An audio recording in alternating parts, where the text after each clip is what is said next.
문재인 대통령이 도널드 트럼프 미국 대통령과 취임 후 두 번째 정상회담을 가졌습니다. 두 정상은 한국의 최첨단 군사자산의 획득과 개발, 그리고 미국 전략자산의 한반도 순환 배치를 확대하기로 하는 등 북핵 대응책을 논의했습니다. 성승환 기자입니다. 문재인 대통령은 트럼프 대통령과 약 40분가량 정상회담을 가졌습니다.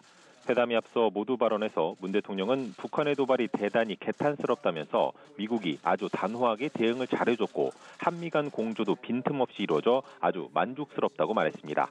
특히 북한을 겨냥한 트럼프 대통령의 고강도 발언에 대해서 그런 강력함이 북한을 반드시 변화시킬 것이라고 확신한다고 평가했습니다. 이에 트럼프 대통령은 문 대통령과 지난 몇 달간 수차례 토의를 했다면서 여러 문제에 있어 많은 진전이 있었다고 말했습니다.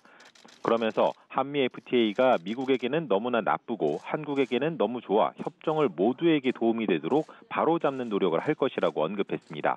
다만 진짜 초점은 군사관계이자 훌륭한 한미관계라며 그런 과정을 지금 바로 시작할 것이라고 강조했습니다.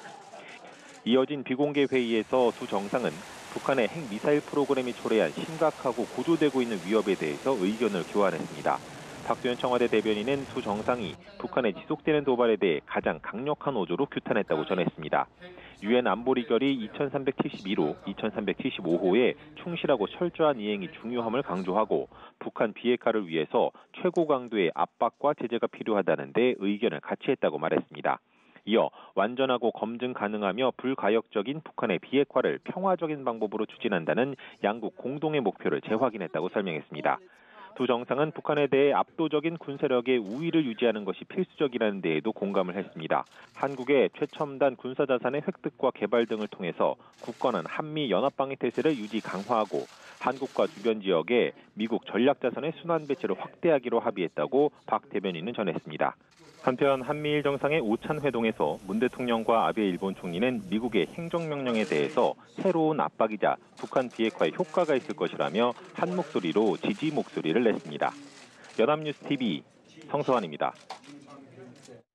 그런가 하면 도널드 트럼프 미국 대통령은 한미일 정상회담 자리에서 북한과 거래하는 은행과 기관, 개인을 제재하는 고강도 독자 대북 제재 방안을 발표했습니다. 사실상 대북 제재에 미온적인 중국을 겨냥했다는 평가가 나오는데요. 워싱턴 연결합니다. 윤석희 특파원. 네, 도널드 트럼프 미국 대통령은 북한과 무역 거래를 하는 외국 은행과 기업 개인을 대상으로 한 새로운 대북 제재 행정명령을 발표했습니다. 유엔 총회에 참석 중인 트럼프 대통령은 문재인 대통령과 아베 신조 일본 총리와 가진 3자 정상회담 모두 발언에서 이런 내용의 새로운 대북 제재안을 공개했는데요. 트럼프 대통령은 북한 정권을 재정적으로 지원하는 기관들을 용납할 수 없다며 북한과 무역 관련 거래를 하는 외국 은행을 제재할 수 있도록 재무부에 재량권을 부여했다고 밝혔습니다. 또 북한으로 들어가는 수익의 원천을 차단할 것이라며 북한의 섬유와 어업, 정보기술, 제조업 등이 그 대상에 포함된다고 덧붙였습니다. 트럼프 대통령이 발표한 새 대북 제재는 중국과 러시아 등을 압박하기 위한 사실상 세컨더리 보이콧, 즉 제3자 제재 성격을 담은 미국 정부의 가장 강력한 독자 대북 제재로 평가됩니다. 특히 북한 기업과 거래하는 외국 금융기관에 대한 제재 내용이 포함돼 지난 2006년 방코 델타 아시아식 제재 가능성을 열었다는 분석도 나옵니다. 앞서 트럼프 대통령은 지난 19일 유엔 총회 기조연설을 통해 미국과 동맹을 지키기 위해 불가피하다면 북한을 완전 파괴할 수밖에 없다고 강력한 경고의 메시지를 보냈습니다. 트럼프 대통령은 아울러 오늘 회견에서 중국 중앙은행인 인민은행이 북한과의 신규 거래를 중단하도록 했다는 언론 보도를 소개하면서 매우 대담하고 예상하지 못한 조치라고 높게 평가했습니다. 또 여전히 북한과 대화가 가능한지 묻는 취재진의 질문에 못할 게 무엇 있느냐며 북한과 협상의 문이 열려 있음을 강조했습니다. 미 재무부는 올해 들어 북핵과 미사일 도발을 이어온 북한뿐만 아니라 중국과 러시아까지 겨냥해 4차례의 독자 제재를 단행한 바 있습니다. 지금까지 워싱턴에서 연합뉴스TV 윤석입니다. 중국 중앙은행인 인민은행이 북한과의 신규 거래를 중단하도록 일선은행에 통보했다고 로이터 통신이 보도했습니다. 인민은행은 지난 18일 일선은행에 공문을 보내 유엔 안보리의 대북 제재 결의에 따라 북한과의 신규 거래를 중단하고 현재 대출 규모도 줄일 것을 지시했습니다. 또 이를 이행하지 않을 경우 해당 은행의 경제적 손실은 물론 명성에 금이 갈 위험이 있다고 경고했습니다. 앞서 인민은행은 지난 11일 유엔 안보리의 대북 제재 결의에 따라 제재 대상에 오른 개인과 기업의 금융거래를 중단할 것을 금융기관에 통보한 바 있습니다. 문재인 대통령이 유엔 총회 기조연설에서 북핵 문제 근본 해결을 위해 다자주의 대화가 필요하다고 밝혔습니다. 북한에 대해선 핵무기를 포기하고 대화의 장으로 나오라고 촉구했는데요. 북한이 핵을 포기할 때까진 국제사회가 단호하게 대응해야 한다고 강조했습니다. 고일환 기자의 보도입니다. 문재인 대통령의 유엔 총회 기조연설. 북한이 핵을 포기할 때까지 국제사회가 압박을 강화해야 한다는 기존 원칙이 강조됐습니다. 근본적인 북핵 해결 방법으로는 다자주의 대화가 제시됐습니다. 다자주의 대화를 통해 세계 평화를 실현하고자 하는 유엔 정신이 가장 절박하게 요청되는 곳이 바로 한반도입니다. 다자주의는 중국과 러시아도 북핵 문제 해결에 적극성을 보여야 한다는 의미로 해석됩니다. 또한 지난 2015년 이란 핵 합의 과정에서처럼 미국 외 주요 국가들도 역할을 맡아야 한다는 뜻도 포함된 것으로 보입니다. 문 대통령은 국제사회가 북핵에 단호하게 대응하는 목표는 전쟁을 막고 평화를 유지하기 위해서라는 점도 분명히 했습니다.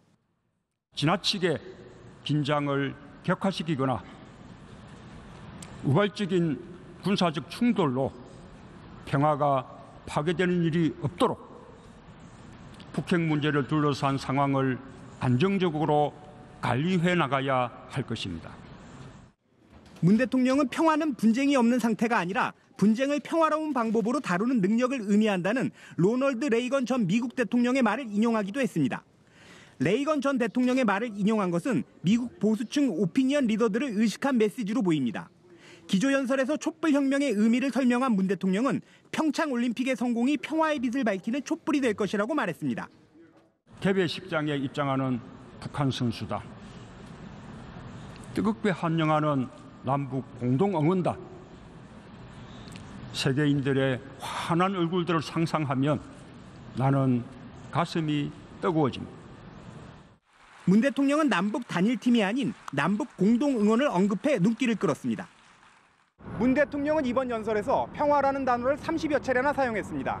한반도 평화를 강조한 문 대통령의 메시지에 국제사회가 어떻게 반응할지 주목됩니다.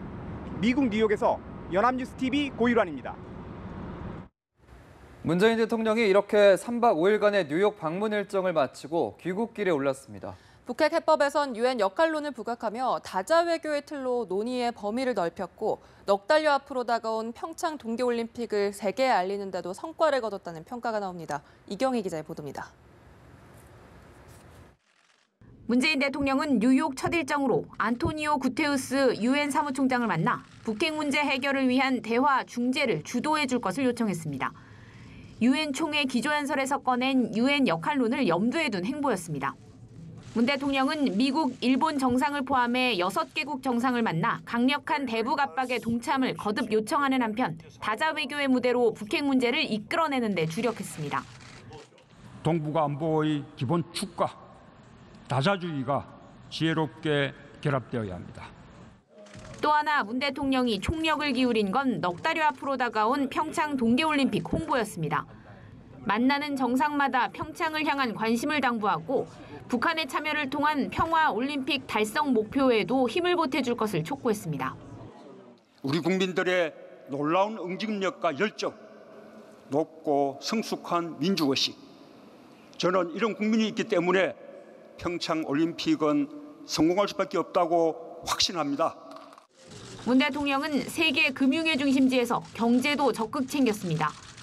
미국 유력 투자자들을 상대로 투자 설명회에 나서 새 정부의 사람 중심 경제 정책 기조를 직접 설명하고 한반도 북핵 리스크 우려를 불식시키려 노력했습니다. 세계 시민상 수상으로 한국 민주주의의 수준을 국제사회에 알린 점도 하나의 성과로 꼽힙니다. 문 대통령은 귀국과 함께 여야 5당 대표들에게 유엔 외교 성과를 설명하는 자리를 만들어 김명수 대법원장 인준으로 물꼬가 트인 협치 재개에도 시동을 걸 것으로 보입니다. 뉴욕에서 연합뉴스TV 이경입니다.